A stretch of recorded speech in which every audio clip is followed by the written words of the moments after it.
1, 2.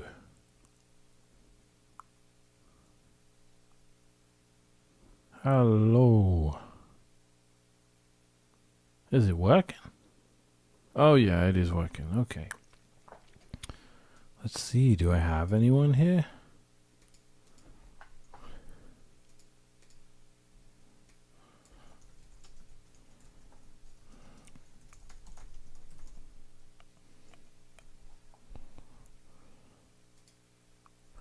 Hello there. Hi Joyce, how are you? Nice to see you. I have 0 current viewers, but 1 comment from the lovely Joyce Rickman. Nice to see you.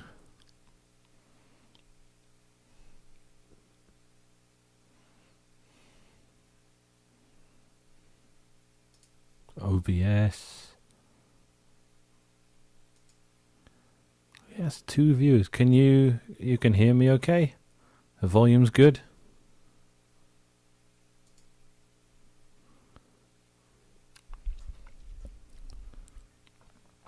I have an excellent connection according to YouTube. Alright, thank you. Oh, this is exciting. Well, okay, so this is my first live stream. I don't expect to have many people tune in for it, but I may upload it as a video later. And for the time being, what's going on today? What's going on is Elon Musk is having a meltdown. It's pretty disappointing to see. I was never a huge Tesla fanboy, but I also considered him a bit outside of the mainstream. He was one to speak out against lockdowns, which was quite an illegal thought to have. He didn't get bullied into a lot of the opinions people are supposed to have. So he never got infected with any of this wokeness. I always thought he was one of the cooler billionaires. I fell for it, but right now he's just fallen into the trap that a lot of humans fall into, which is when you're on that level, when you're a billionaire, your sheer will alone tends to make things succeed, and your influence and your presence in projects can just make them be the difference between them succeeding and them failing. When something comes along like Bitcoin, where you have this community who just will laugh at you and tell you, go ahead, sell everything, we don't care, we don't need you, that can be such a rude awakening, and it can be such an affront to your ego that he's been throwing his weight around all day on Twitter, and everyone wasn't sure, is he trolling, is he manipulating the market? But I think the mask came off for a second, and he started going, look, I know about money, I know what I'm talking about, I invented PayPal, do you not think I know about this stuff? And this is just completely irrational and stupid, because PayPal's a totally centralized payment network. It's got nothing to do with Bitcoin. And Bitcoin, the whole reason we have it is to get away from systems like PayPal. So it's so funny that he would think this somehow affords him any respect, because if anything, it demonstrates that he's exactly the worst kind of person and exactly what we don't need. So it's a funny thing for us to see, and it's sort of, we just go, okay, like he says, that's it, I'm so offended, I'm going to sell all my Bitcoin and buy Doge with it. He responded to someone that goaded him into doing it, saying, yeah, indeed, to someone saying he's probably going to sell all his Bitcoin and buy Doge. And the general Bitcoiner, like, he wants, his normal thing would be for people to beg him and plead, but our response as Bitcoiners is, please do it. We can't wait to see you get run over by the Bitcoin train, because this is not for you. You either come in and get humbled by it, as everyone says, you don't change Bitcoin, Bitcoin changes you. And if you can't be humbled by it, well, you will be. That's the point. And if you refuse to be initially, it's going to be a much harder lesson for you to learn.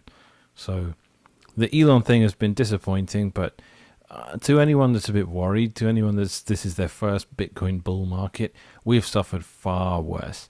We've been attacked by our main developers before, Gavin Andreessen and Mike Hearn. These are the people who basically were left the keys. Not that there are really keys in Bitcoin, but they were given very high positions of authority and respect in the Bitcoin ecosystem. And Satoshi basically left things with Gavin Andresen when he left, and Gavin Andresen did nothing but attack Bitcoin, and eventually Bitcoin just kicked him out, and he's still salty and bitter about it to this day, and that's quite funny. He left when we refused to make blocks bigger and ruin Bitcoin decentralization, as I talk about in the Fork Wars video on this channel. It's the first video on this channel. He left when that happened. Mike Hearn, who was his main backer, who was another Bitcoin dev, was advocating at the time for Gavin to become the benevolent dictator of Bitcoin, and was continually saying, it doesn't matter what we risk, we have to have bigger blocks, otherwise Bitcoin is fucked. And he would have ruined the whole project to make that dream a reality for him. When Bitcoin kept ignoring him, in January 2015, I think it was, he went, that's it. He made this loud post, I've sold all my Bitcoin, it's a dead project, and he moved on. And I think the price, it went from like 160 to 120 or something. It was quite a big drop. I mean, that is, in percentage terms, a bigger drop than what happened today with Elon Musk, the richest man in the world, attacking us. So at the time, it always feels like the sky is crashing, but in reality, you're always all right in the end. Bitcoin always comes back, and you look back at these old things and laugh. We've survived Mount Gox. I'm gonna update the title of this video.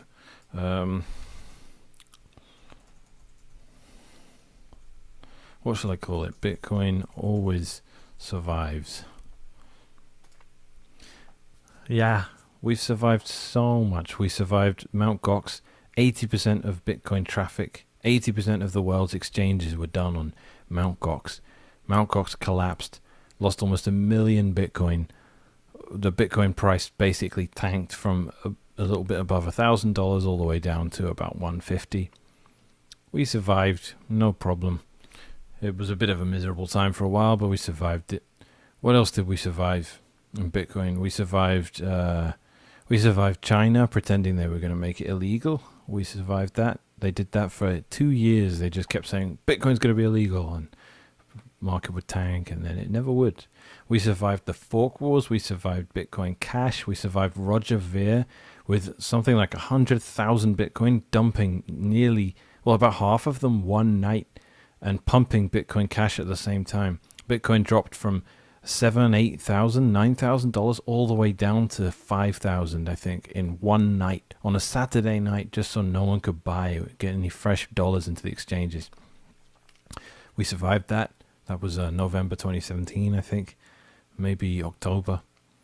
What else have we survived? We've survived, goodness, what other things have come along in the Bitcoin world that we've had to put up with? I don't know, but we've been under attack since the day we started. And, I mean, surviving the big blocker shit, that was really difficult to do. In the end, it looks easy, but at the time we survived corporate takeovers. We survived all of the big exchanges in the spaces.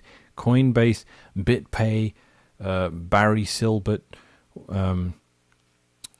Vitalik Buterin, all of these people trying to push big blocks on Bitcoin and to use a hostile corporate takeover, hard fork attempt to wrestle the word Bitcoin away from the thing it is to some new shitty corporate coin with the same name. And they lost. And you know why? It's because people like me put my money where my mouth is. Put their money where their mouth is, I should say. As Jack Mallers just tweeted, we will go down with the ship, we will die on this hill. Bitcoin is here for the benefit of humanity. And we are people that had a problem with the world, and we were looking for a solution, and we found it in Bitcoin. Everyone else wasn't paying any fucking attention to the problems they saw around them, or didn't have enough faith to think that there could be some hope. And now that we found Bitcoin, we know there is. But most people just wander into Bitcoin, into crypto usually, because they hear about people making a lot of money and they want to get some of that for themselves. And they are enticed by the greed and the selfishness. And I'm not saying those are bad things necessarily, but if that's what you're here for, you're not here for the right reasons. Bitcoin is not here to get you rich. And crypto definitely isn't here to get you rich. Crypto is here to get other people rich. Unless you can be inside the scams, unless you can be the one manipulating the market, unless you can be fucking Elon Musk and you can know when you're about to tweet and you can know when your company's about to buy or sell billions of dollars, then you can make money out of crypto because you control the market. But if you're just riding along the waves like a pleb and sitting there going, oh, it's going to be the next Bitcoin, this is going to be the next Bitcoin, Doge is the next Bitcoin, now there's Shiba, which is the next Doge, and then what's going to be the next Shiba? If you're just buying, running along, you are the guys that deserve to have your money stolen by these rich influencers. You can do better than this. Bitcoin is here for a good, positive, constructive reason in that we need so desperately, and people are just ignoring this. But they're here for the wrong reasons, and they're getting burnt. And it's why when I sit down with new clients and they tell me they want to buy Bitcoin, I can't just say, okay, here's how you do it. I have to say to them, why do you want to buy it? Why are you interested in buying Bitcoin? Because if you're just buying it because you want to make a load of money, you're going to sell a week from now because the price can tank out of nowhere. You can lose 20, 30, 40% in under a week. And if you're not ideologically committed to the project, if you're not interested in giving financial self-sovereignty to billions of people, if that doesn't interest you, then this is not the project for you. Because guess what? You're just going to buy some, thinking you're going to make a load of money, and then lose it. I would much rather you confine yourself to the idiot containers. Go buy Ethereum, go buy Doge, go buy Bitcoin SV, go and get scammed. I don't want any part of it. For me, I thought the world was fucked up. I was sick of having to use corrupt third parties in a way where my life had to depend on the good nature and the honesty of systems which I knew were fundamentally rotten and corrupt to the core. Bitcoin provides a way out for that. Shitcoins don't. That's why they're called shit. The reason they don't is because they're centralized, and when something's centralized, it means someone's in charge of it. And when someone's in charge of something, that person is a person, and people are corruptible and self-interested and have perverse incentives that are not necessarily yours. Proof of stake systems, which everyone wants to talk about now because they use less energy than Bitcoin. Proof of stake systems are the whole reason we have Bitcoin in the first place, to get away from people with a large stake having control over what we do. We don't want this. We want to have proof of work. Proof of work is... I saw someone today say, if you got big muscles, it's because you lifted weights. And that's it. And muscles are proof of work. You don't get to own something and then look like you've lifted a lot of weights. You can go out and buy the weights. You can own all of the gyms in the world, but that doesn't mean you get big muscles. You have to actually work out to have big muscles. And when people look at your muscles, they see proof that you must have done some work. And when you see Bitcoin's blockchain, the proof is there. You can verify how much energy went into making that chain and how much energy will need to go into maintaining it. And that's a direct value. There's a direct... analysis you can make, or a conclusion you can draw of the value that's happening on Bitcoin's blockchain. If someone sends you Bitcoin and it gets in the next block, you know how much work went into making that block, and therefore you know how much work will go into destroying it or changing that part of history. That's reliable. You don't have that kind of thing with the shitcoins. So I've gone over this on this channel so many fucking times. But here we are, we're repeating 2017 again. Matthew Hayward tweeted today, Elon Musk is making the whole world have electric cars, and he's getting us humanity to Mars, and now he's also mastered time travel because he's taken us back to 2017, and we're having to hear all these stupid arguments about block size and energy usage again. We thought we were done with all this, but here we are again. And it's Captain Clever Pants. I only just heard about Bitcoin and I'm here to fix it. And it's so embarrassing to think that this guy with his ego problem thinks he can walk into Bitcoin and go, yeah, we're going to make this bigger and that small. I really genuinely thought he was trolling, guys, until he got butthurt and started going, I made PayPal, I know so much about it. You know, that was the point where I'm really just going, God, he's just having a meltdown. Like, he's just not used to having no control over something. And it makes me see all these projects he's done in a different light. Like, I don't want to use the internet that comes down, the satellite internet he provides, that service. I know what his goal is with that. He wants a system that's worldwide and allegedly philanthropic that everyone can use, but in reality is horribly centralized. At least with different internet service providers in different countries, it's not that bad. If we got Tesla internet everyone's using via satellite, then he controls the whole fucking lot. And if anything, I now know that that's his motive with everything. PayPal is centralized. The autopilot systems on Tesla cars, they are not something I want to rely on. I want self-sovereignty. I want to be able to drive where I want. I don't want my car to decide where I can and can't go. And he builds all these wonderful, technologically innovative things like the Tesla cars and the rockets which can land. They can take off and they can also land, and therefore they're reusable. Great, but I mean, I don't want any of these things because I don't have any control. I don't have any personal ability in this stuff. Anyway, what am I doing here? Are you still listening, babe? I'm talking to 2 viewers, it says. I think I'm one of them, so you're probably the other one.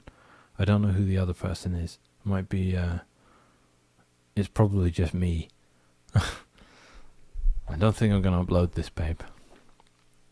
Yes. Does it show you in the chat who the other viewer is? Participants. No, yeah, I'm the other viewer, Bitcoin Mechanic. Yeah, I don't think I'm going to... Oh, you deleted a message. Yeah, I'm not going to upload this, babe. I'm not quite focused, and we are literally the only viewers. Hello. I think my name gets highlighted. It's quite a cool user interface, the YouTube live stream.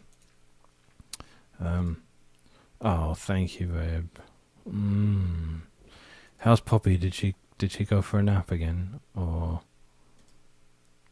God, I'd love to. This is my new goal now. Like, yeah, speaking at conferences, great. But I'd love to be able to go live and just interact with the world. That would be great fun.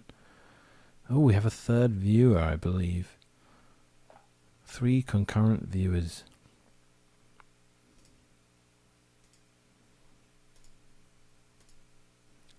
It says 3 concurrent. I don't know.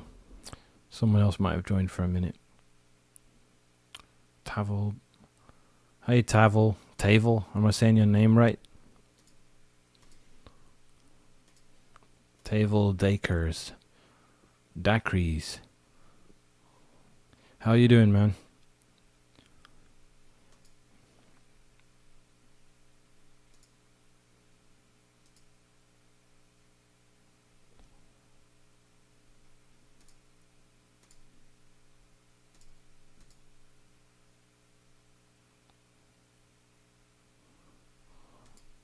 Hey, Paul. How you doing, man?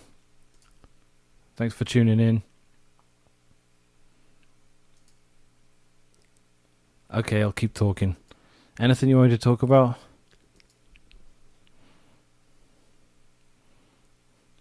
So, like Laval. I don't know that word. So, Tavel? Am I saying it right now? Are you about to talk about Elon? Yeah, I just finished having a little rant about Elon, but I guess I'm still getting clear in my thoughts here.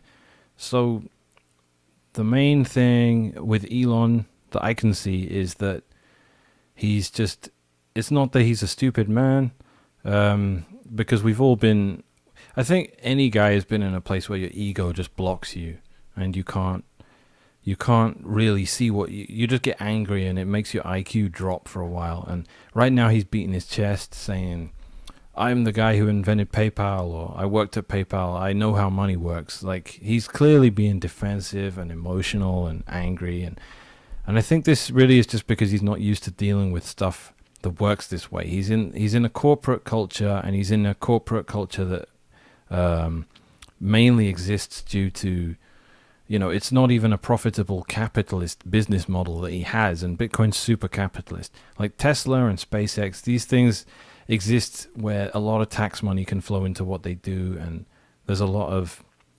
incentives that are kind of warped, and there's all this green stuff going on that means that there's so much government handouts going on. Bitcoin is something that doesn't get any help, right? It's just a complete capitalist system.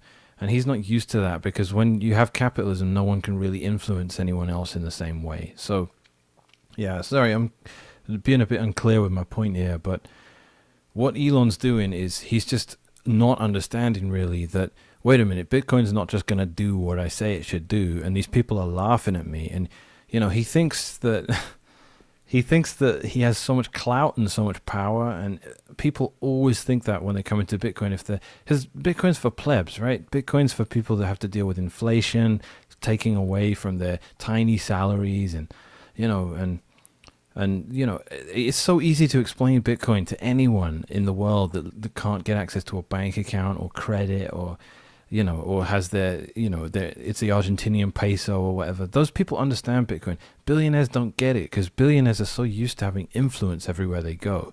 And then they come to Bitcoin and everyone just laughs at them. So right now he's just having a meltdown and an ego attack. And he's saying, people are saying, I wouldn't be surprised if Elon dumps all his Bitcoin, and he's saying, indeed, and people are like, please, everyone in Bitcoin is like, please do it, which is not what he would expect. He thinks we need him, but we've survived so much worse by way of attack in Bitcoin. We've had our two lead developers both rage quit. That's Gavin Andreessen and Mike Hearn. Both of them. Mike Hearn in January 2015 wrote a post saying, I've sold all my Bitcoin. It's a dead project. We should have bigger blocks. We don't. He quit. Gavin Andreessen, he was saying, should have been the benevolent dictator of Bitcoin. Gavin Andreessen was number 2 in Bitcoin after Satoshi, pretty much. And he went on the attack for a long time, and he almost ripped Bitcoin apart. We survived him leaving. All these people are now just bitter and salty people on the periphery that everyone laughs at. Gavin Andreessen really ruined his reputation when he came along and said, Craig Wright is Satoshi Nakamoto, and that was an embarrassing thing for him, and that was the end of his reputation, really. But so I'm looking at your question again. What is Elon doing? I think he still owns the Bitcoin he says he owns. As far as Tesla are concerned, I don't think they can lie about that. They said in their release a couple of days ago, we still own Bitcoin. I don't think it's legal for them to say that if they don't. In which case, what he's doing seems to be suicide, because we all know that Tesla made more money from the amount Bitcoin went up after they bought than they have in their entire history of selling cars. So that being the case, having just wiped out about 60 or 70% of those gains, I don't think his shareholders are going to be very happy with him. So the fact that he's acting so irrationally makes me just sure that this is just something that's hard to believe, because, I don't know. I'm not in that class of people. I'm not in this influential billionaire class, and I like to think that those people can control their behavior and be sensible and be rational. But all I'm seeing today from Elon is just immaturity, egotistical behavior, and generally thinking that if you yell loud enough and you dominate stuff, that the world will kind of adjust and adapt itself to fit your narrative. But Bitcoin just won't do that, and it never does that. And we've had, it reminds me of Brian Armstrong as well, actually. Brian Armstrong was the crypto guy, right? He ran Coinbase. He still runs Coinbase.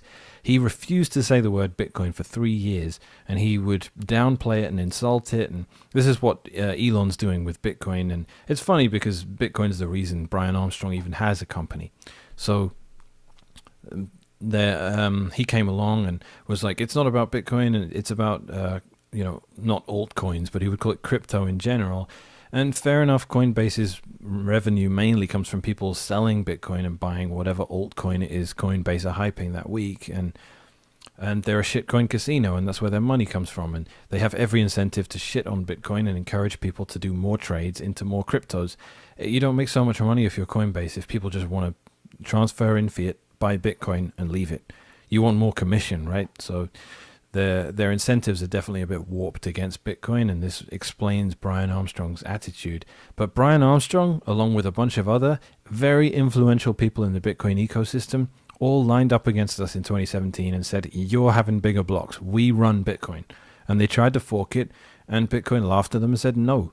And that's what's happening with Elon Musk today. Elon's saying, Bitcoin's cool. I like it. He had his little fling with it, and now he's saying, you're limited.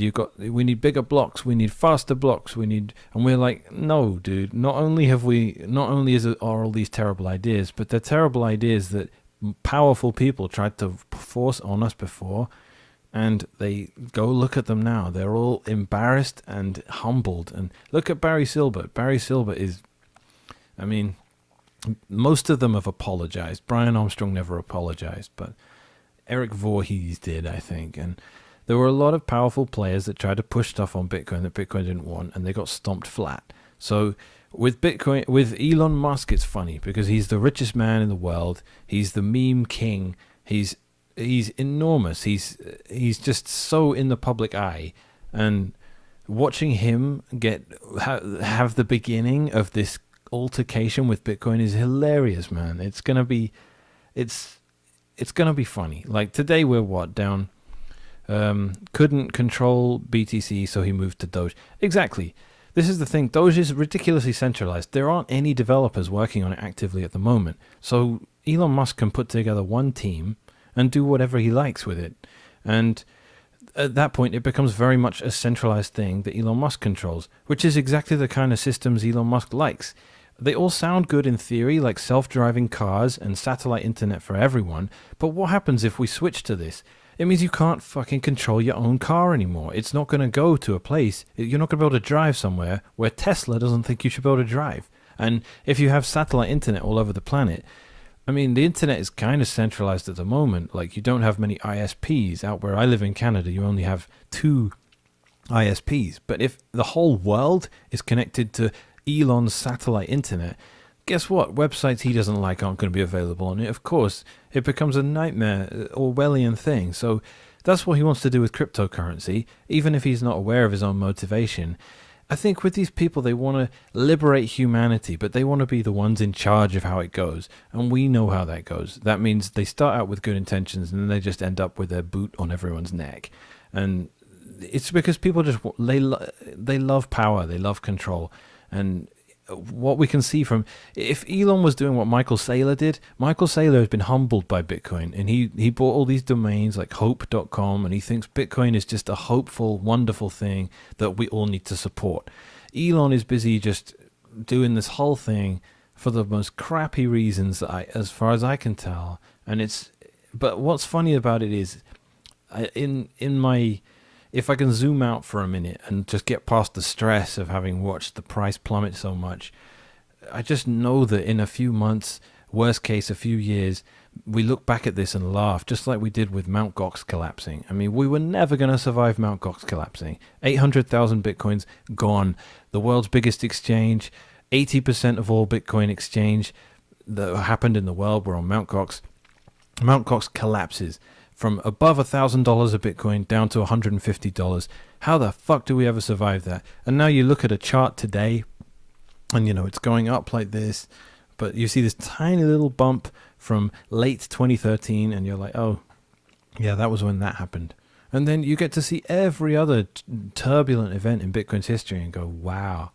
Like, they don't even register anymore. So in a year, maybe, in a few months even, we can look back and go, oh yeah, that was when the richest man in the world went on the attack and had that meltdown on Twitter. Oh, I wonder if he ever bought back in. Because this is the thing, Bitcoin doesn't go away. It carries on as a black hole. It keeps eating more and more and more. So as Bitcoin does that, you have to come back to it.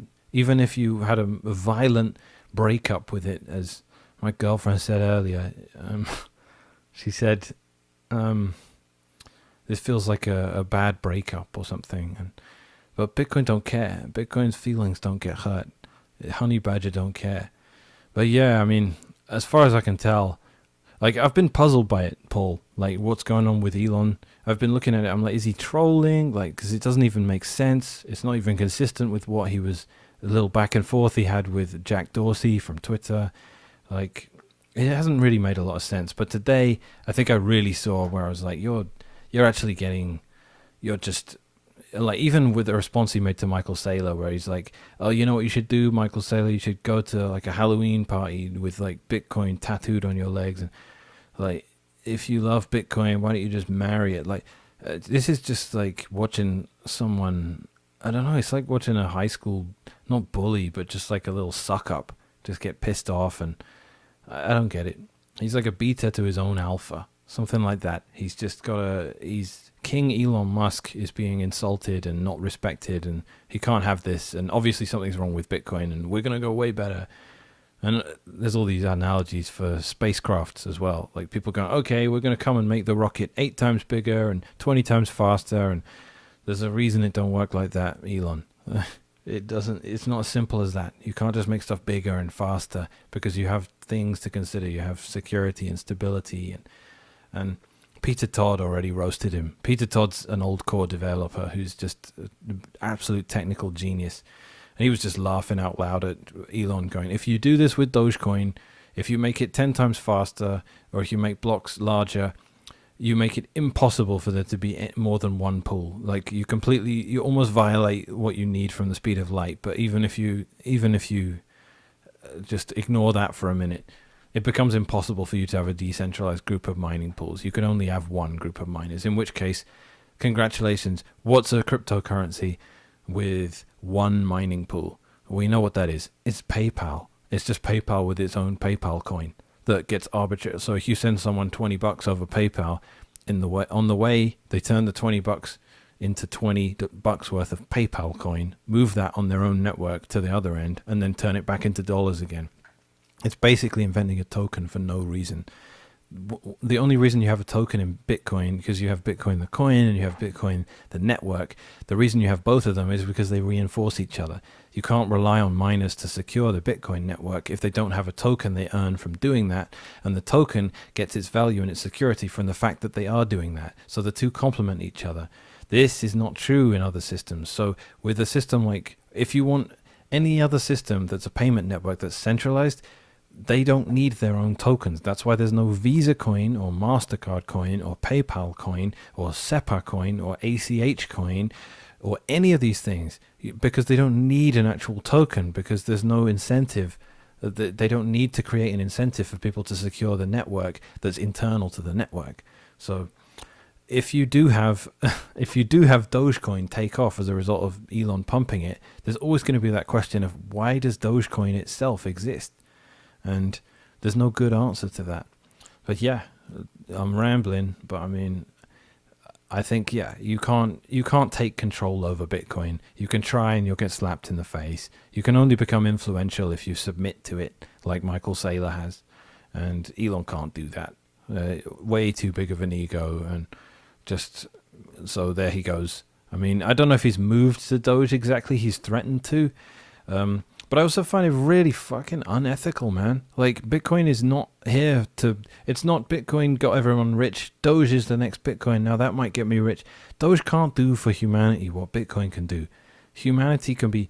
Every single person in a country with inflationary currency, they all eat, sleep, and breathe Bitcoin. Anyone that's got family back home in a poor country that doesn't have to use Western Union anymore, that can send money home, tiny amounts over Lightning Network, these people don't need to be told why Bitcoin's amazing. They get it.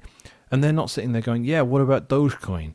Because Dogecoin can't do that for them. Dogecoin doesn't even have an active network. Dogecoin's a shitty medium of exchange. It can't do things like allow you to slowly store value over months and years and be able to dig yourself out of poverty. You can't do that with anything else. You can't do that with dollars. You can't do it with Doge, even if Doge worked, because Doge is inflationary by design. So Doge is an insult to what we're trying to do here. And it was a bad joke originally, and it was a funny but bad joke. And now everyone's taking it seriously. It's become evil. It's become so much worse than a joke. And this guy is pushing it because he's just too disconnected from what it is that people are cut off from and what people really need. And it's such a distraction. Like, as I was saying, you see the world a certain way before Bitcoin comes along. And why doesn't he realize Bitcoin Twitter is such a small part of the network? This dude's ego is crazy.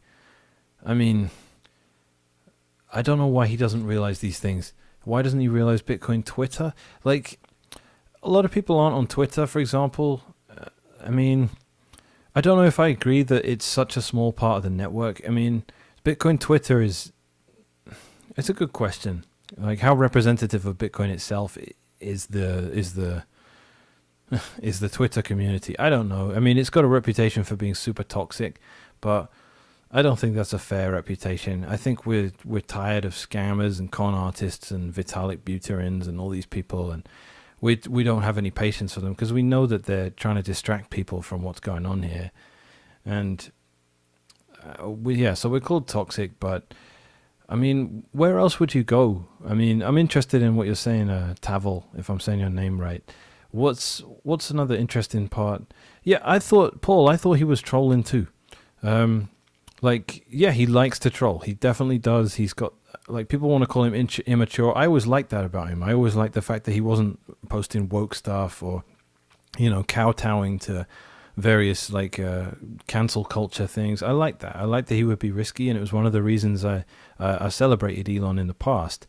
But I don't think he's trolling anymore. Like, I put out a poll today that said, is he trolling or just engagement farming, or is he actually just being really stupid? And people seem to agree with me that he is just being stupid. And I wasn't convinced of that until the PayPal comment where he's like, I was part of PayPal. You think I know how money works? Like, that was just where we were like, oh God, man, he's really embarrassing himself here. Like, Bitcoin doesn't work the way money normally works. And PayPal doesn't work because of anything to do with money or human nature. It just works because regulatory capture and being one of the first movers in the market. Like, look, anyone could be PayPal if they wanted, as demonstrated by all the centralized crypto coins, But yeah, back to what you said, Tavel. I don't know if I'm saying that right yet. Such a small part of the network. The dude's ego is crazy. Yeah, I mean, this is definitely just a massive ego. An ego, what do you call it? An ego fit or an ego... I guess people are just calling it a meltdown. I think it's a meltdown more than anything else. Like, how many people are in Bitcoin that can't even speak English true, that aren't on Bitcoin Twitter? He's using a small sample and taking it as all Bitcoin's representatives. That's very true, and that's a really good point, because there are so many most of the people that benefit from Bitcoin are the super unprivileged, and they are not necessarily people that can speak English, and they are people trying to protect themselves and their families from inflation in countries with really bad currencies. So it's a good point. And when Elon, and it's the same as if you watch the Michael Saylor and Ross Stevens talk, where Ross Stevens is saying it was shameful that Warren Buffett called Bitcoin rat poison. He's like, because this is saving lives. It's allowing people an exit from an evil system, and it's giving them responsibility and freedom and allowing them an exit that they never normally would be allowed. And to attack it because you're just fighting with a bunch of basically other people doing fine. You're all speaking English and you all get to sit on Twitter all day. These people aren't really suffering like the people Bitcoin is designed to help. They benefit. The trouble is Bitcoin works in so many different ways. Like, you can be Michael Saylor, you can be a billionaire hedge fund guy that's worried about the 15% cost of capital, and then you put loads of money in Bitcoin, or you can literally be, an Argentinian peasant.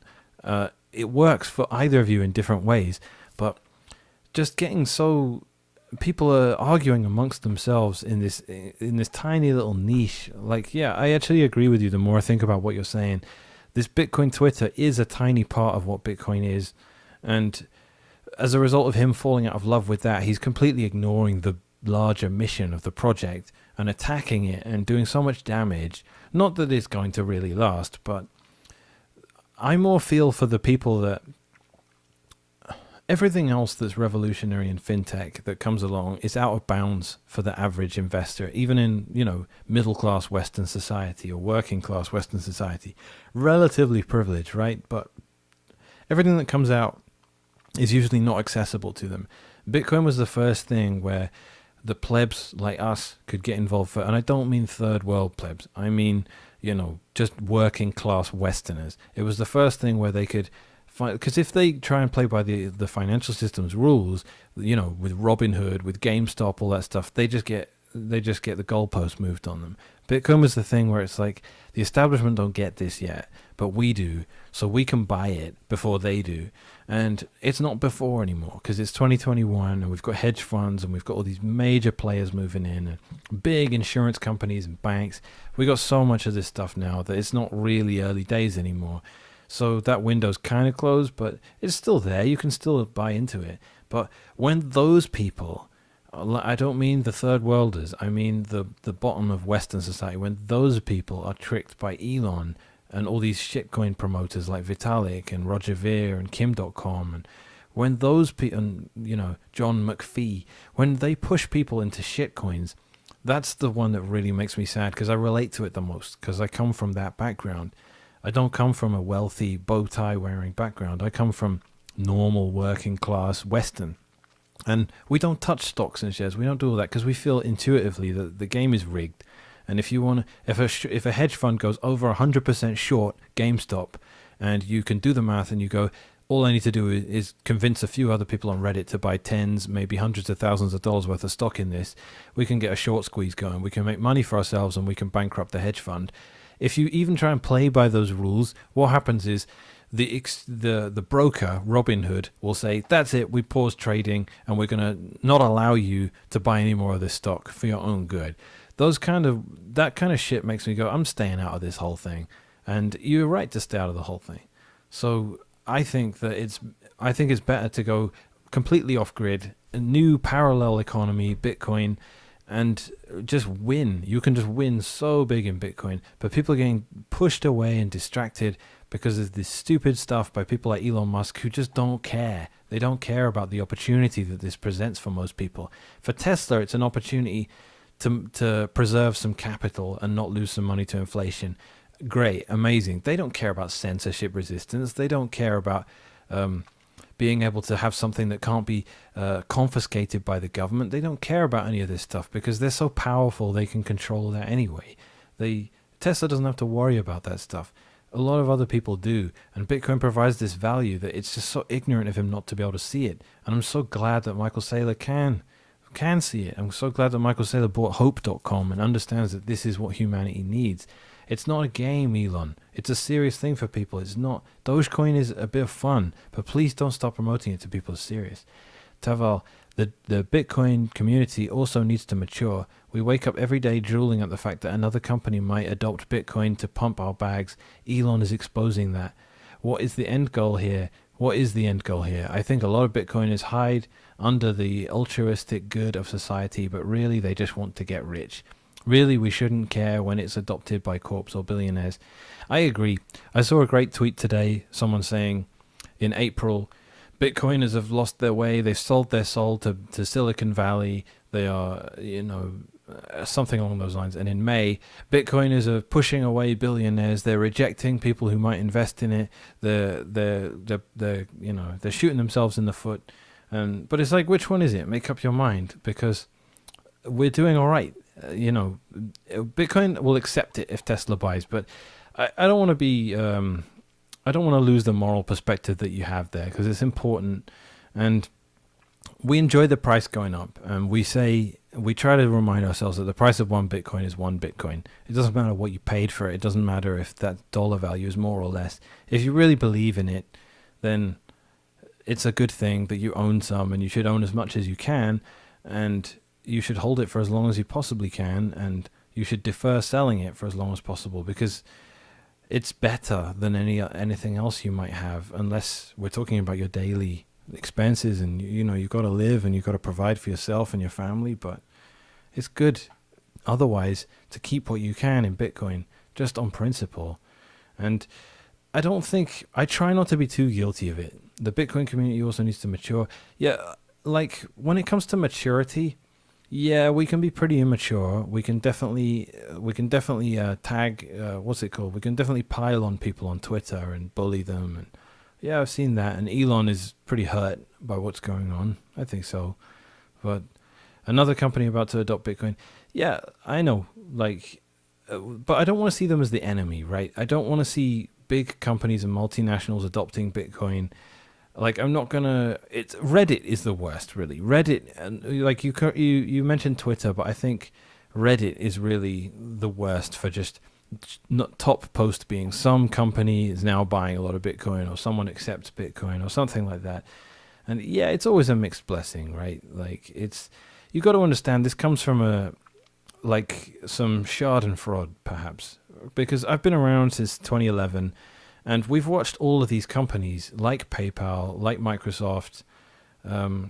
We've watched them all just insult us and undermine us and laugh at us. So it's always funny when they turn around and go, okay, well, we're now accepting Bitcoin. You know, it's because we've been treated so unfairly and so dismissively that it's a nice bit of validation when one of the like banks are like a fine example. You know, J.P. Morgan, these sorts of institutions that have done nothing but insult Bitcoin, then suddenly go around, okay, we're going to allow only our richest investors to buy and hold Bitcoin with us. And we've seen a bunch of that. It's nice, it's validating, but I don't want to, the community needs to mature. Yeah, I'm not saying that, you know, I don't want to be too sanctimonious about it. It's fun when the price is going up, and it's definitely validating when a big institution says, okay, we were wrong about Bitcoin, we're going to buy it. But the end goal, I agree, is not to make, the end goal is just not to come out with it with more dollars than you started with. That's not the goal. That's the crypto trading goal. It's not the Bitcoiner perspective at all. Crypto traders just want to get in and out of whatever their token is and make more dollars. A lot of them just want to make more Bitcoin too, and good luck to them, but that's a zero-sum game. A lot of Bitcoiners hide under the altruistic good of society, but really they just want to get rich.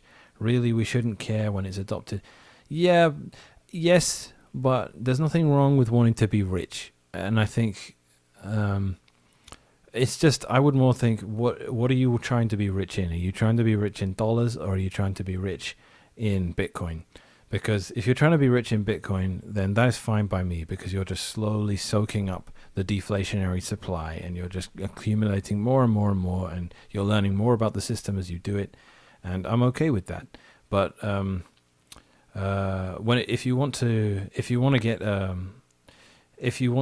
just come out of the whole thing with more dollars, then no, I think that's genuinely disrespectful to the purpose of what Bitcoin is.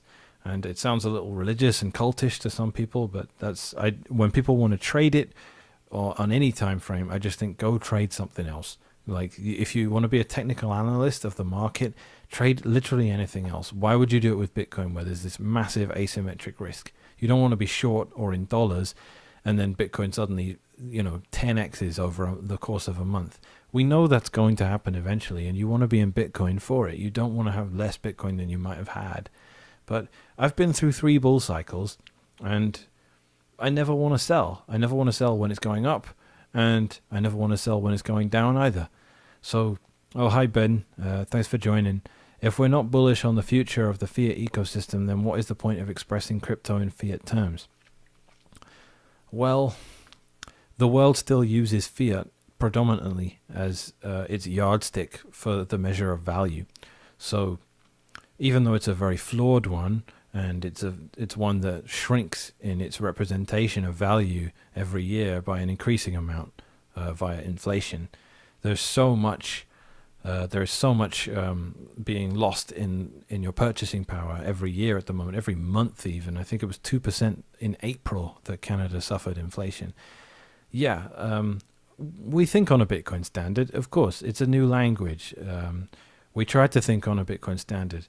Like, I liked the Tesla costing roughly 1 Bitcoin. That felt about right for me for a while. And that's a fair thing. Like, I think it's way overpriced, frankly, but I wasn't about to buy one. But thinking of 1 Tesla, 1 Bitcoin is equal is very, very much better than thinking 1 Tesla or 1 Bitcoin equals $52,000 and 1 Tesla equals $55,000.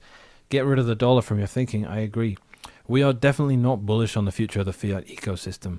We know that fiat currency ends in disaster. We know that, and it's always just a matter of time. We didn't think it would happen so fast, of course. I didn't think it would happen so fast, and then COVID came along, and the money printing will continue until purchasing power improves. Ha ha. No, we're done. As far as I'm concerned, the dollar is useless. It's about 8 or 9 years before it's laughed at. It's going to take a little while, but I think it's I look at it like the chicken with its head cut off. It's running around. People still think it's alive. It's not. I think that's how I look at the fiat system.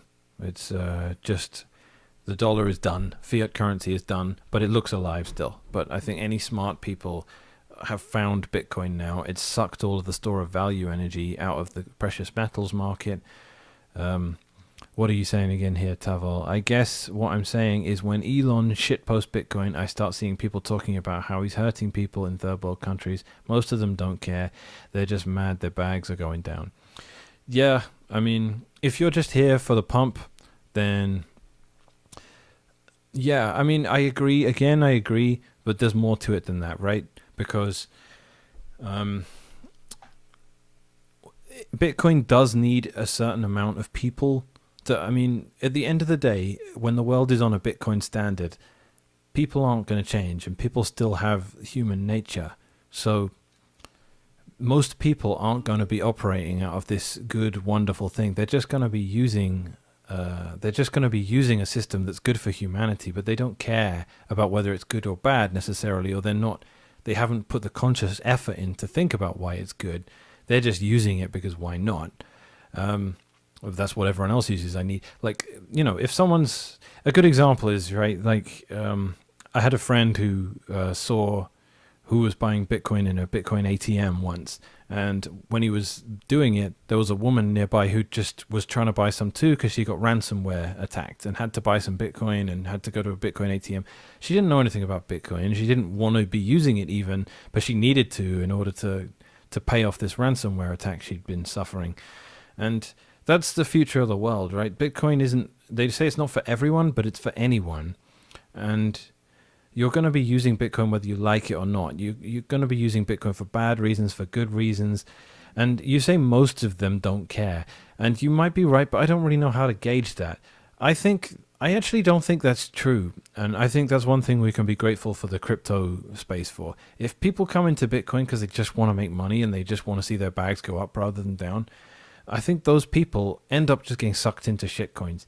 And the temptation there is too strong. If that's your only motivation, then look at Ethereum. In terms of dollars, it's outpacing Bitcoin. It has been for the last few months, as far as I can tell. Dogecoin is way outpacing it. I don't know, Internet Computer or anything else in the top of CoinMarketCap. If you're an idealist, you stay in Bitcoin. But if you just want to make money, then you end up in crypto, right? That's kind of that's the one silver lining of crypto, is that it's this container, not just for the idiots that fell into Bcash and Bitcoin SV and stuff, but it's also a container for people that just want money, and that's it. They just want more dollars, I should say. And I mean, there's plenty of greedy people in Bitcoin, right, that just want Bitcoin and that are clever enough to know that it's the only thing that isn't a gamble. I mean, I don't want to begrudge them that, and I don't want to feel like I'm morally superior to them. And I think, yeah, like you're saying they're hypocritical. I start seeing people talking about how he's hurting people in third world countries. Most of them don't actually care. Yeah, I understand that. And I mean, we're all guilty of that a bit. I'm not going to pretend I'm immune to that. I love to see the price of Bitcoin go up. I don't like to see the price of Bitcoin go down. But at the end of the day, I will die on the hill, as Jack Mallers just tweeted. If Bitcoin collapsed tomorrow, I don't care. I wouldn't be selling a single cent of it. I love it. I've worked on the project for most of my adult life, and it's the only real hope I have right now for humanity is Bitcoin. So if Bitcoin doesn't work out, then I'm not sure what really will. So yeah, thanks for the subscription, Ben. I appreciate that. Welcome to the channel. I don't do a lot of live streaming. On a day like today, it seems like a lot of people have some questions, and people, the first questions you had, guys, were just, what the fuck is Elon doing? And yeah, I think what Elon's doing is just having a meltdown, basically. And I think in 10 years, we'll have a situation where we have Tesla is a very powerful company, and Bitcoin is the dominant world currency. And kids wonder, why can't I spend Bitcoin everywhere except Tesla? Why do I have to go through this weird middleman when I use Tesla? And then we'll be saying, well, that's because 10 years ago, the guy that was the CEO of Tesla really hated Bitcoin for some reason. He loved it, and then he got into an argument on Twitter and got his ego really badly bruised, and now Tesla have their own coin that you have to use, and it's internally used within Tesla, but no one wants it outside of there, but you have to go in and out of it. And it will eventually, it will in effect be the Tesla utility token. I think that's probably what's going to happen, and it's one of those weird hangovers, like the train tracks in Russia being 6 inches wider than everywhere else, and trains always having to be lifted up and have their tires resized whenever they cross over into Russia. It'll be one of those things that's like, why do we do this? It'll be like, gather round, we have a story. You think, sorry, Paul, what are you saying? Homesteading, BTC for land. I found a company, actually, that operates in all of North America where people can list their homes and for Bitcoin, and they can buy and sell houses for Bitcoin. And there was some I can't believe what I was seeing. They're all mansions. They're all $1 million mansions, and they're in some beautiful locations. I wish I could remember the URL. If I remember it, I'll post it in the chat. You think by the end of the year, Canadian banks will allow purchase in the app? I can only imagine they're licking their chops at all of the outflows they're seeing to exchanges. Yeah, I mean they are, aren't they? I don't think that they have any reason not to. It would depend on the country, right? But they've already started. The gun has somewhat been jumped with that, because you've been able to buy ETFs, or at least ETPs, for like a year now.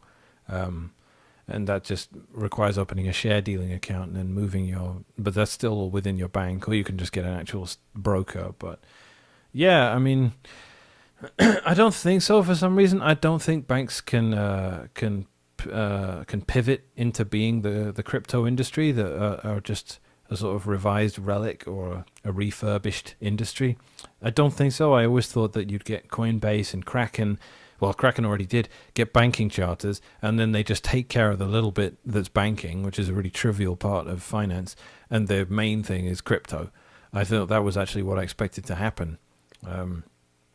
And it seems to have happened because Kraken just got a banking charter. So a crypto exchange can become a bank a lot easier than a bank can become a crypto exchange, because banks are just so dinosaur-like and fossilized. No one's going to have it. No one's going to be like, okay, you sent us your Dogecoin. Please wait 3 to 5 business days for us to figure it out. Like, no one's going to figure that out. And banks are just incapable of moving faster than that. They're completely, the way they are designed is just so archaic and slow and regulated and just burdensome that it's just impossible for them to reinvent themselves like that. So I don't think they can. Maybe they can, but I doubt it. And the UK, where I'm from, I think 2 of the banks there have really closed doors. They said you can't even buy shares in MicroStrategy, because MicroStrategy, a stock listed on the New York Stock Exchange, you can't even buy that because they have some of their treasury in Bitcoin. So they are hardcore against Bitcoin. So, and these things aren't monolithic. Like, yeah, maybe one bit of HSBC is saying you can't even buy shares in a company that has something to do with Bitcoin. But on the other hand, here's a share dealing account and you can actually buy, I don't know, BTCG or QBTC or GBTC or whatever. I can see that happening too. Do I think commission-free stocks is the last signal that Wall Street is trying to get as much money before the sink ships, or are they actually trying to allow access to the average Joe? I'm skeptical. What are you skeptical of? The latter or the former? I think what you mean with the whole Robin Hood debacle, or you mean something that they might roll out in the future? Robin Hood's commission free, right? So that must be what you're getting at there. Get as much money before the ship sinks. I don't know why they did that. I think it was, I think Robin Hood came around because of crypto, to be honest. I think Arthur Hayes, as much as, if you know who Arthur Hayes is, he's the guy that runs BitMEX, which is basically the a huge shitcoin casino where you can go 100x leverage and just basically be a total degenerate gambler. I mean, it makes Coinbase look like a paragon of sensible, like rational, calm, cool-headed investment. BitMEX is whatever, but Arthur Hayes, the guy who runs it, he wrote a great blog on why people go to crypto, because it's just so much fairer than traditional finance. And I think that attracted so much energy that is part of what Robinhood was tapping into. And I guess that's what you're referring to, right? But I don't think Wall Street is trying to get as much money before the ship sinks. Or are they trying to allow access to the average Joe? I would never think they were trying to allow access to the average Joe beyond just trying to milk the average Joe. I mean, not just Robinhood, Wealthsimple as well. Yeah, true. It seems like there were a lot of barriers to entry to buy stocks just 5 years ago. Now everyone on social media is a stock expert. It all seems orchestrated. Yeah. Like I say, I mean, I'm not really the best person to ask about that, because I've never bought a stock or a share in anything in my life. I discovered Bitcoin at just the right time, and it was so much better than all the alternatives that I was just completely why buy stocks and shares? I always thought they were rigged systems anyway. And, Bitcoin just felt like, hey, it's mine. It's outside of the system. Like, I don't know. But if I were just using my intuition here, it seems like there were a lot of barriers to entry to buy stocks just 5 years ago. Now everyone on social media is just, yeah, I mean, I don't know. I honestly don't know why that's happened. I mean, it is an artifact of just, I guess some red tape must have been removed, right?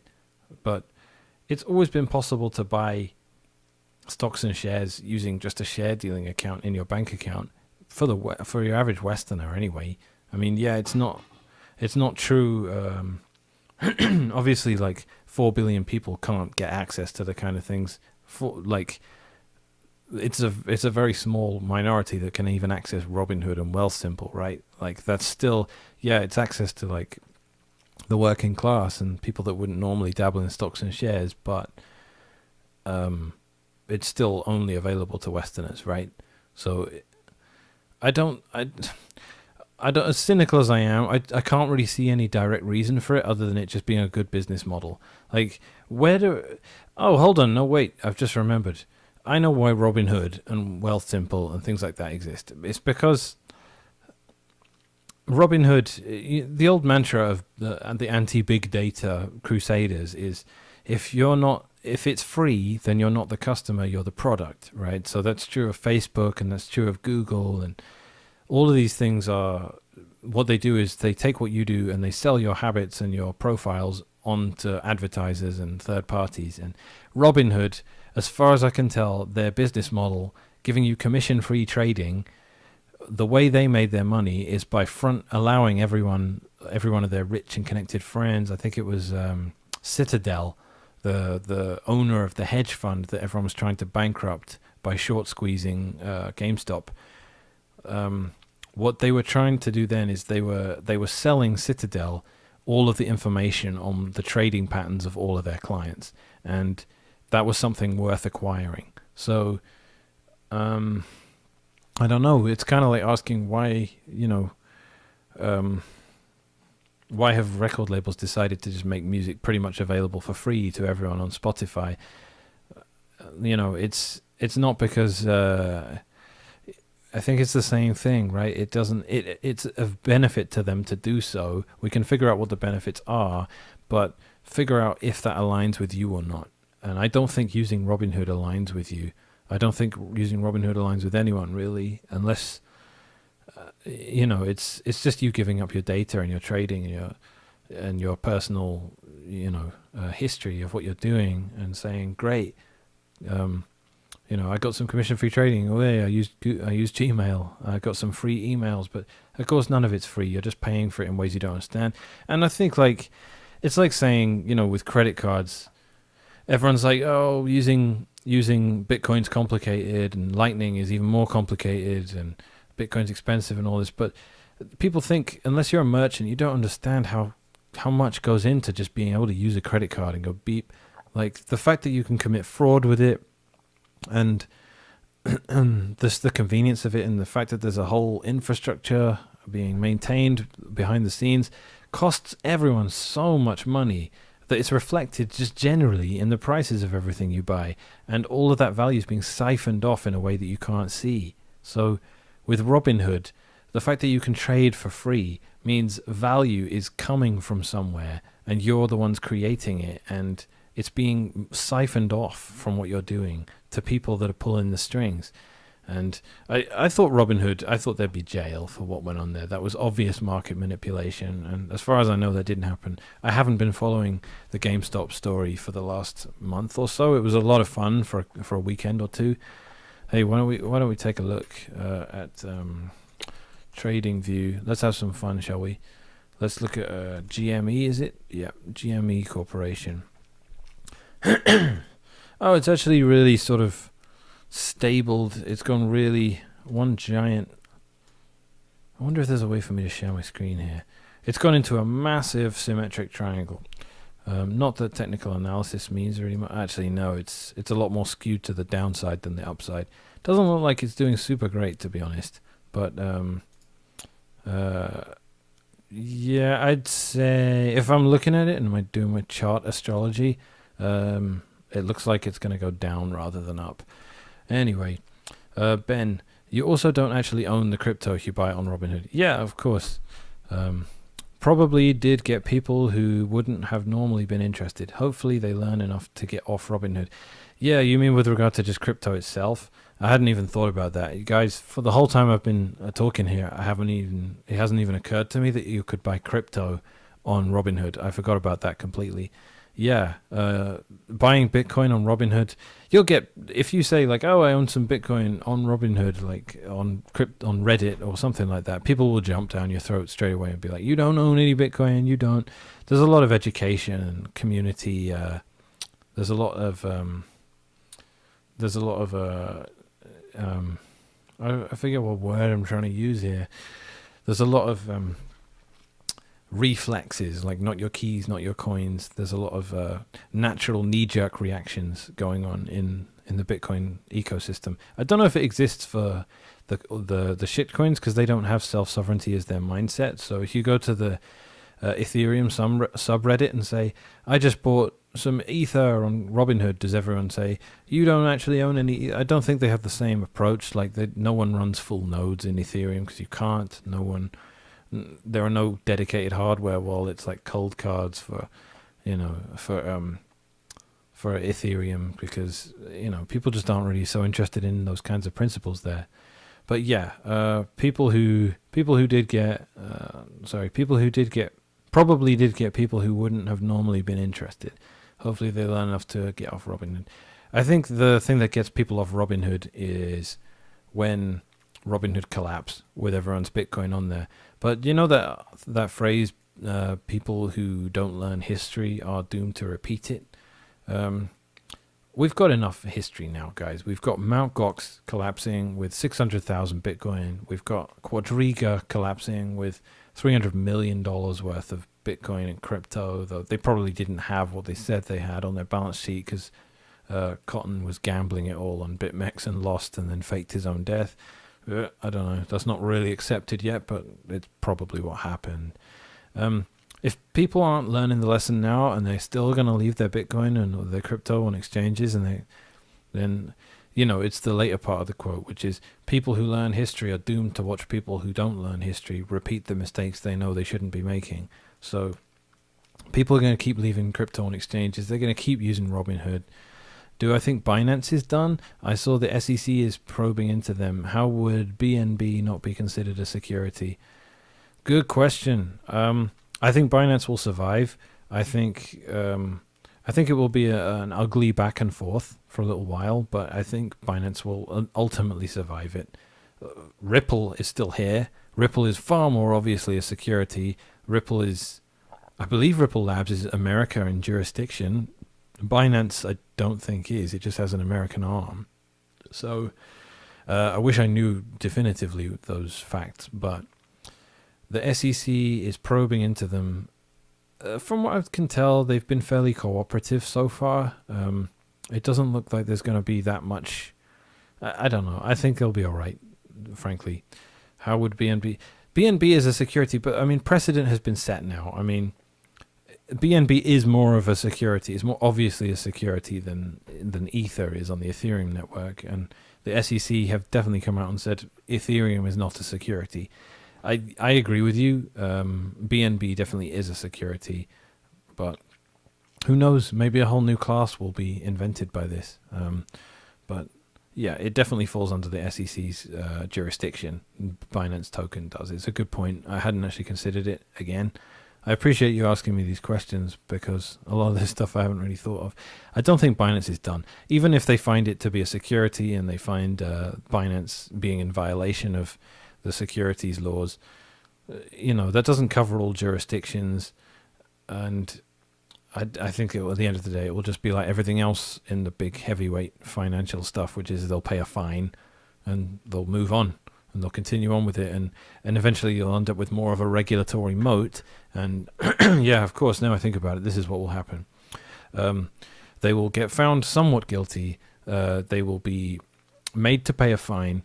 A bunch of legislation will exist that they will be on the inside of. They will be part of crafting it. And it will be a way of pulling up the ladder so that companies like Binance and Coinbase can continue to exist and do what they do, but other people can't just get involved and do it because they can't get the same kind of licensing. And it will be just like banking 2.0, basically. I mean, that's pretty obvious, isn't it? Crypto exchanges are not the good guys unless we're talking about Bitfinex or Bull Bitcoin, of course. Shout out to Bull Bitcoin, best exchange in the world, pretty much.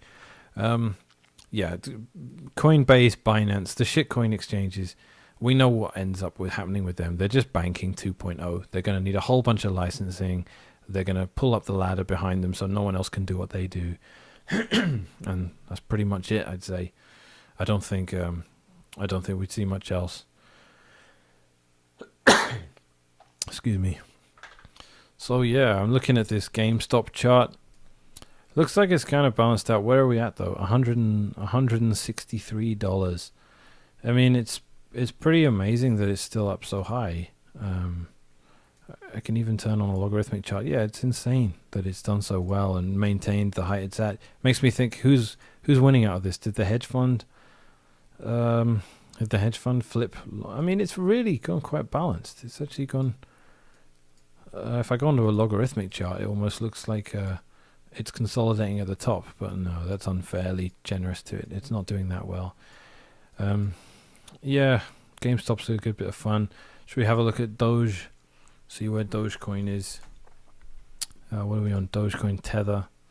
Dogecoin's at $49. It's weathered the storm better than anything else, hasn't it? Yeah, today it's pretty much a bloodbath on CoinMarketCap. Everything's red. Ethereum's down to 3,400. Binance Coin's not doing badly, to be honest with you. It's pretty much just reflecting Bitcoin's decline lately. At least the last 7-day chart shows that. Yeah, XRP somehow survived. So again, to answer in reference to what you said, Tavel, if XRP or Ripple can survive the SEC going after them when they're obviously a security, then I think Binance can too. I don't mind Binance token really. Like, it doesn't pretend to be decentralized. It's a utility token. It's nothing really about it is really that dishonest. And if they're going to say, look, if you're going to use our exchange, if you go in and out of Binance token, we'll give you a discount on your trades. Like, they're incentivizing people to use it. It's basically a medium of exchange, which is pretty trivial use case for money. I don't really care. Like, it's not an annoying shitcoin, to be honest. Like, the shitcoins that are openly centralized, I find very redeeming. It's the shitcoins that pretend to be decentralized that annoy me, like Ethereum and Dogecoin and Bitcoin Cash. Those are the ones that drive me crazy because they pretend to be what Bitcoin is with tweaked variables, and they're just not. But if you come along with some sort of functionality that you can use a private token for, more power to you as far as I'm concerned. I honestly don't mind it. Do I think there is any way Gerald Cotton is dead? Yeah, I mean, people do die, right? It could have been a very lucky coincidence. It could even be that, for anyone watching, Gerald Cotton was the old CEO of Quadriga CX, the biggest exchange in Canada, and it monumentally collapsed. He definitely started out as a good actor, and Adam Back told me he was doing some great stuff at the beginning. Adam Back is someone whose opinion I really respect. I know Don't Trust Verify, but generally Adam's never steered me wrong before in our conversations. And he said he told me of some of the things Gerald was doing at the beginning, and he looked really good. So I wanted to give him the benefit of the doubt. But then it came out that there was evidence that Quadriga had been gambling with customers' deposits, and they did so, and then they were doing that in 2017, and great, 2017 the rising tide was lifting all boats, right? But then 2018 came around and Bitcoin crashed, but everything else crashed even harder. And fast forward to today, everything else is back in growth again, but back in 2018 it was not nice, and the money all dried up, right? So the cracks showed in the exchanges, and everything soon fell apart.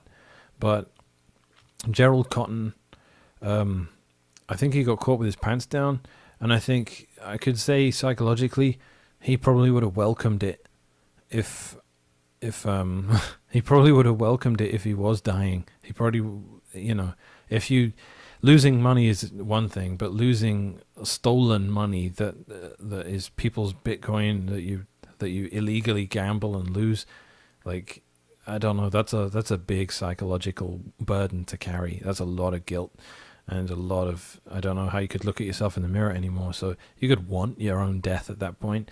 But, assuming he's malevolent, bad actor, that was incapable or psychopathically incapable of feeling that guilt, then maybe he just faked his own death. But do I think there's any way he's dead? Honestly, I don't know what does Occam's razor say to you? Does Occam's razor say the simplest explanation is he's actually dead? I mean, that was the story, right? He died. His death certificate was produced in a region of India that's famous for people going there to buy fake death certificates. So, I don't know, but I think he'd need facial reconstructive surgery, everything. There's a lot of angry people. Like, I know several people that were burnt by Quadriga collapsing. You were always weary when you saw those quad bucks. Oh, did Quadriga have their own shitcoin? I wasn't aware of that. I never actually used it. I got to Canada pretty much too late for Quadriga. I got there. I started recommending Quadriga to people as I met them when I landed in Canada, but by the time I opened an account, and it took them 6 months to clear my KYC, and I just never got around to using them, and I carried on using my UK setup. But yeah, what's the quad bucks? Is that some sort of shitcoin that they were making on Quadriga? Yeah, shout out to Cold Card, everyone. These are the best hardware wallets around. Bitcoin only, of course, and I'm just having so much fun with them. And Spectre Wallet as well. If you Spectre Wallet plus Cold Card together, great combination. Happiest Bitcoin experience I've had in my whole Bitcoin life. Better than using Bitcoin Core directly. Better than using Trezor or Ledger or any of the other bits and pieces you can find. It wasn't even a crypto. They just said when you deposit CAD, they would give you quad bucks. Once I saw that, I stopped using it. Okay. Yeah, sounds reasonable to me, man. I mean, it kind of depends how it was issued, right? Liquid wasn't really going yet. Like, Bull Bitcoin's fantastic. Bull Bitcoin has LBTC and LCAD. LCAD is liquid Canadian dollars. It's a project run basically entirely It's a side chain that runs on the Liquid. Sorry, Liquid itself is a side chain, but there's a token that's been issued and is controlled by Pierre Rochard, the guy that runs Bull Bitcoin, and it's called LCAD, and it's Canadian dollars, but on the Liquid network, and that means they can move around like a crypto rather than actual dollars. You know, kind of like Tether to the US dollar. It's a stable coin basically, but it's the Canadian stable coin. I don't know. If it worked like that, fair enough. I don't really mind that. That takes a lot of the friction out of moving fiat around, because it's not really fiat, but it's still it still gives you what fiat can give you in a lot of ways. I don't mind that if that's what they're doing, but we know Quadriga are bad actors and con artists, so I'm glad that was a red flag to you, and it meant that you stopped using it. So if you stopped using it before it collapsed and you are not burnt by it, then I'm really happy to hear that. I know some people that were really burnt, really burnt by Quadriga's collapse, and it sucked because I wish I'd been paying more attention. I didn't pay much attention at all to Quadriga, and after I'd recommended it to people, it collapsed, and 2 people I know had a balance on there, some Bitcoin, and they had their coins gone. And now there's a lawsuit, of course, and eventually they may get something back, but Quadriga are running a fractional reserve. And Mt. Gox collapsed, when did Quadriga collapse? January 2019, I think it was.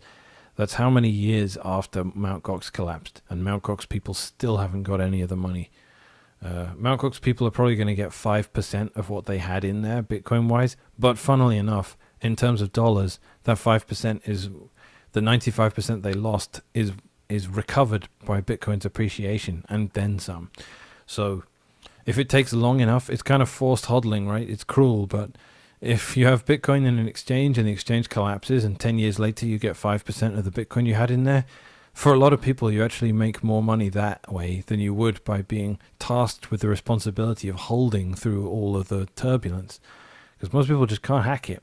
Most people buy the high and then they sell halfway down to the low, and then they get out of crypto forever. Or Bitcoin, I should say. I've been getting worrying messages lately, guys, from the same people messaging me in November 2017 saying, what coin should I buy, blah, what am I doing? And they never listen to me. I'm always like, look, everything's a scam except Bitcoin, but they want to buy this, they want to buy that. And anyway, thanks so much for tuning in, people. I should probably wrap it up here. I appreciate the likes and the views. Just 7 viewers. I think we were up to 9 at one point. It's my first ever live stream at least. So I didn't expect anyone to watch, actually. So I really appreciate people tuning in. If you wouldn't mind, people, if you enjoy the stream and you want some more regular updates, let me know. Leave a comment on this video when it goes on the channel. And I can try and find a time that works better. I guess Table, you're Canadian, so I'll probably be on at a time that's convenient for me as well. So I'll try and do earlier in the day, so some European time zone people can watch as well. What else are we going to do? We're stuck at home all day on lockdown probably. I know Europe is, Canada certainly is, America's starting to free up. Anyway, stay strong, people. Buy the dip. Ignore Elon Musk's stupidness. Don't fall for that kind of stuff. Matt Odell's advice: stay humble, stack sats.